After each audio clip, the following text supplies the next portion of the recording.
Hey, this is Chris at Rekkid Talk. I'm doing a contest entry. This is for Mike at Uncommon Pallor, and he has made a list of 13 demands. Yes, demands, not questions, not prompts, demands. All right, so the first demand is a cover with a mammal on it. So I'm going to dip into some free jazz. Gretchen Moncour III, the trombonist, African Concepts. This was a 1980 reissue of an album that came out in the late 60s. And of course, you can see there are camels there, and camels are mammals. Second demand, a record that has food on the cover.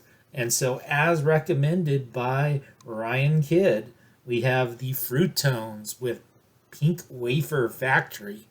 And so, yes, I am claiming that pink wafers are food, and there are some other sorts of little pieces of candy here as well. So, you didn't specify that the food had to be nutritious, so we're going to go with that. Demand number 3, an exceptionally terrible hairstyle. So I have lots of 80s picture sleeve singles, so I immediately thought of that. And I decided to go with some Pat Benatar. I picked out of my Pat Benatar singles the one of her with the worst hair. And so this is the Ooh Ooh song from 1984 Tropico. And she's already in her 30s, I believe, at this period. And she's looks like a trashy high school girl from 1984. I was in high school in 1984, so I would know these things. I liked her look from a couple years earlier a lot better than that particular record. Demand number 4, a single-sided record test pressing or picture disc. I'm going to go with a single-sided record, and mine's going to be a flexi disc. And so we're going to go into the Third Man Records gimmicks. So this is the Raconteurs, Bored and Raised, as performed live in Tulsa. And so there's only grooves on one side. Adam at the Record Crate gave this to me. Don't think I've ever actually played it, but that qualifies. Number 5, we're going to show a damaged sleeve. And so we have the LA punk group, The Gears, rocking a Grand Zero from 1980. And so you can see that the previous owner had a flooding issue because the sleeve is heavily water damaged. The custom inner sleeve is gone. Fortunately, the flood didn't really hurt the vinyl, and the vinyl's perfectly playable. It's not hardcore, but this is just nice, cool punk. You've got Don't Be Afraid to Pogo. I think there's a song. Oh yeah, there's a song about I Smoke Dope. And Let's Go to the Beach. So this is fun, rockin', power poppy punk. The Gears.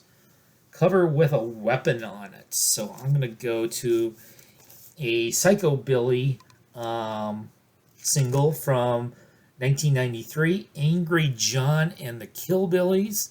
So you can see Angry John, if that's a picture of Angry John, or I guess this is Henry. That's the song.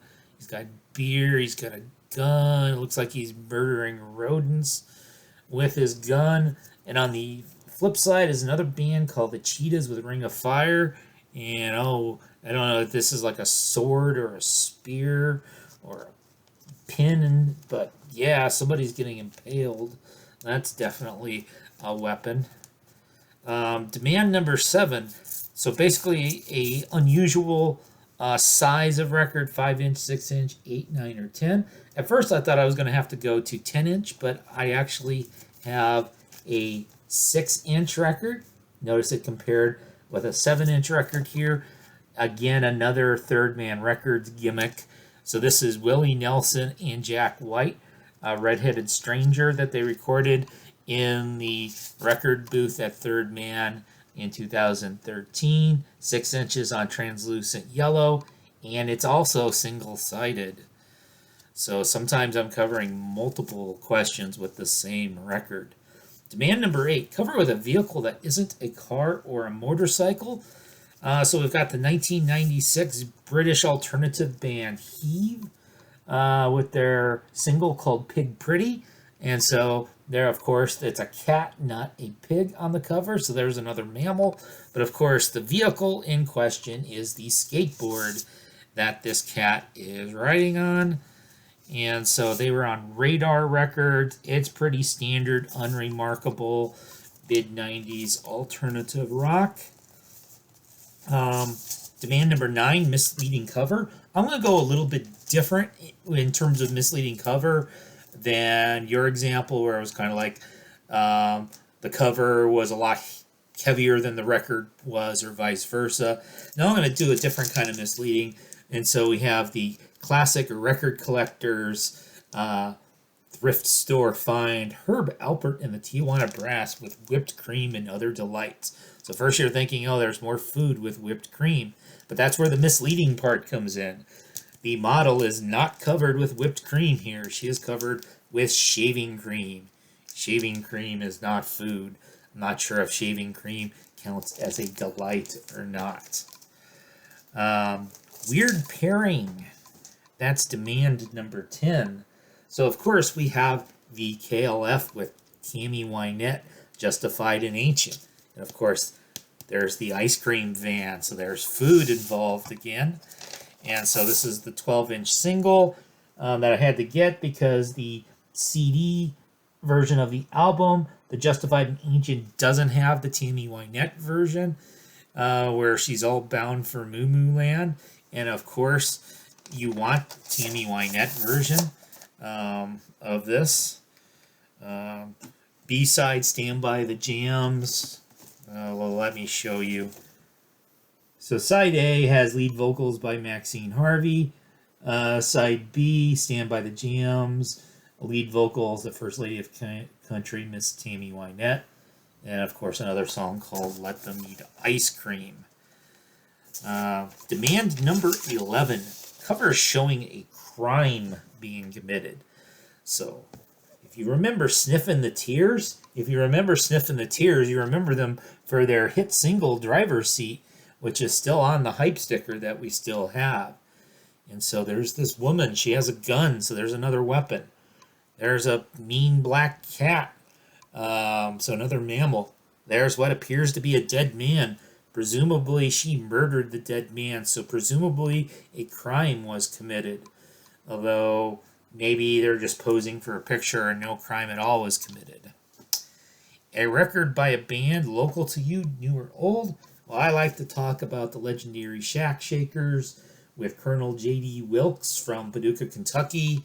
Their 2015 album, The Southern Surreal, on Alternative Tentacle Records. So, of course, you've got the bat logo. There's another mammal.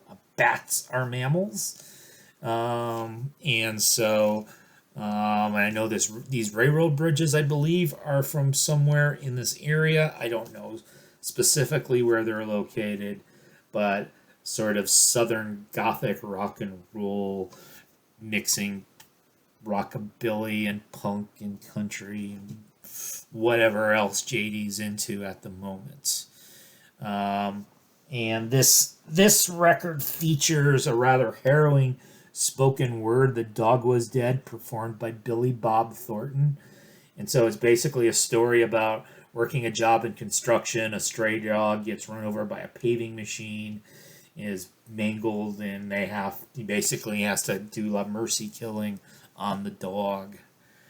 A record in which one or more of the musicians that played on it are dead. Well, there's a band called The Grateful Dead. They had an album called Working Man's Dead. And so, of course, Jerry Garcia, he's dead. Ron Pigpen McKernan is also dead.